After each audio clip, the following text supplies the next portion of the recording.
Assalamualaikum warahmatullahi wabarakatuh. Perkenalkan, nama saya Balai Badui Adiswagja dengan NIM 2006348. Di sini saya akan menjelaskan tentang sistem ekonomi Islam menurut asas dan kaidah umum. Untuk pokok pembahasannya terdapat dua. Yang pertama, pilar-pilar ekonomi dalam Islam yang mencakupi distribusi harga oleh individu dan negara secara ekonomis dan non-ekonomis. Lalu yang kedua, politik ekonomi dalam Islam, yaitu menjamin terrealisasinya pemenuhan kebutuhan primer setiap orang secara menyeluruh dan mendorong untuk memenuhi kebutuhannya melalui baik sekunder dan tersiernya sesuai dengan kadar kemampuannya. Lalu pembahasan yang pertama yaitu distribusi oleh individu. Yang pertama ada distribusi antar individu secara ekonomis. Terjadinya proses ini di dalam individu di pasar dengan syariat Islam. Yang kedua, ekonomis merupakan dorongan transaksi untuk mengembangkan hartanya. Lalu yang ketiga, terjadinya distribusi harta kekayaan di tengah-tengah manusia secara ekonomis. Contoh distribusi secara ekonomis, yang pertama ada pengembangan harta di bidang pertanian yang terdiri dari harta pertanian yang dijual dan petani yang memakai uangnya untuk kebutuhan. Lalu yang kedua, perdagangan pakaian yang diperoleh dari industri pakaian jadi dan uang yang diterima dari pengusaha untuk upah pegawai. Lalu yang ketiga, semua bidang pengembangannya diupahkan untuk pendistribusiannya. Lalu yang berikutnya ada distribusi antar individu secara non-ekonomis. Distribusi secara non-ekonomis ini memiliki dimensi dunia akhirat. Contoh distribusi secara non-ekonomis yaitu secara zakat, nafkah, sedekah, hadiah, hibah, dan lain sebagainya. Yang lalu amalan yang dilakukan sebagai bentuk dorongan untuk memperoleh pahala dari Allah Subhanahu wa Ta'ala. Lalu yang berikutnya adalah distribusi oleh negara, yaitu kapitalisme. Prinsip-prinsip penyusunan APBN dalam sistem kapitalisme. Untuk perbedaannya, sumber-sumber utama pendapatan dan alokasi pembelanjaannya. Lalu untuk pendapatannya sendiri berupa dari pajak dan pengeluaran utamanya adalah biaya kebutuhan sendiri. Lalu untuk seimbangnya, pengeluaran dan penerimaan harus seimbang. Lalu untuk defisit fiskal, untuk cara menutupinya, yang pertama penjualan obligasi, dua pinjaman dari bank sentral, dan ketiga pinjaman di pasar uang, dan yang keempat pinjaman dari negara lain. Lalu untuk berikutnya prinsip dasar penyusunan Baitul Mal terdapat 4 poin. Yang pertama, sumber tidak mengandalkan dari pajak. Yang kedua, negara tidak memungut pajak dari rakyat. Yang ketiga, sumber utama digariskan dengan syariat Islam. Yang keempat, kepala negara memiliki wewenang penuh atas pengaturan harta yang mengacu pada prinsip syariat Islam. Lalu untuk sumber utama kas Baitul Mal terdapat 3. Yang pertama dari sektor individu, contohnya ada sedekah, hibah, zakat.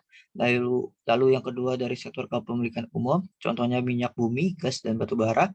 Yang ketiga dari sektor kepemilikan negara, contohnya jizyah, korjah, fa'il, dan ushr.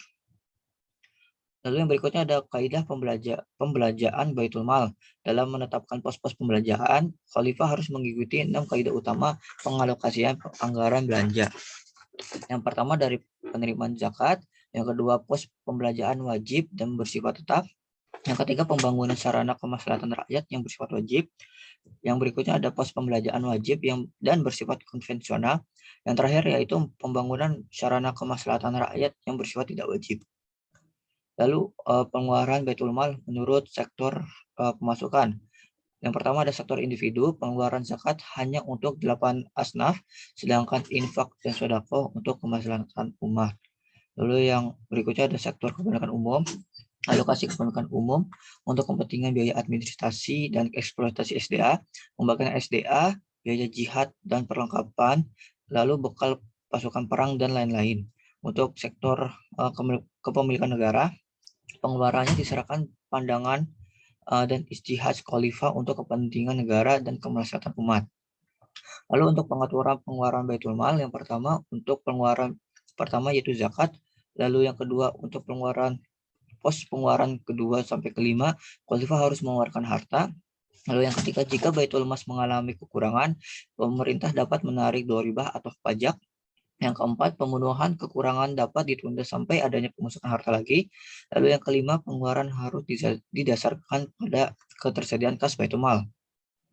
Lalu yang berikutnya ada aplikasi pengeluaran kas Baitul Mal, terdapat 4 poin.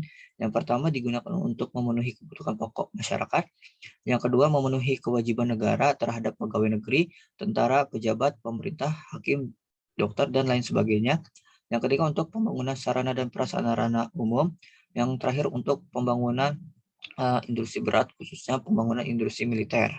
Apabila masih ditemukannya ada warga negara yang belum dapat memenuhi kebutuhan pokoknya, bisa dikatakan pembangunan ekonomi negara tersebut gagal.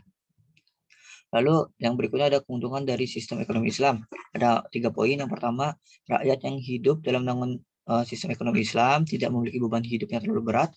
Yang kedua, negara memberikan fasilitas pendidikan, kesehatan, dan keamanan secara gratis.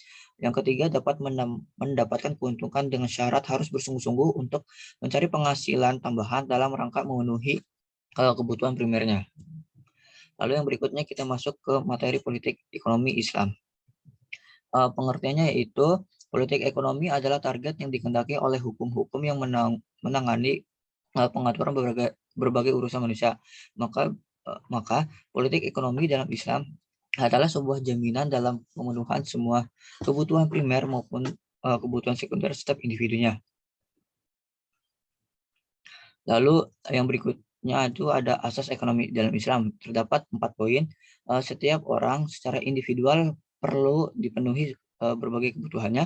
Yang kedua, kebutuhan primer setiap manusia harus dipenuhi secara menyeluruh. Yang ketiga, usaha mencari rezeki hukumnya mubah atau halal. Yang keempat, nilai-nilai luhur harus berdominasi semua interaksi yang terjadi antar individu di tengah-tengah masyarakat.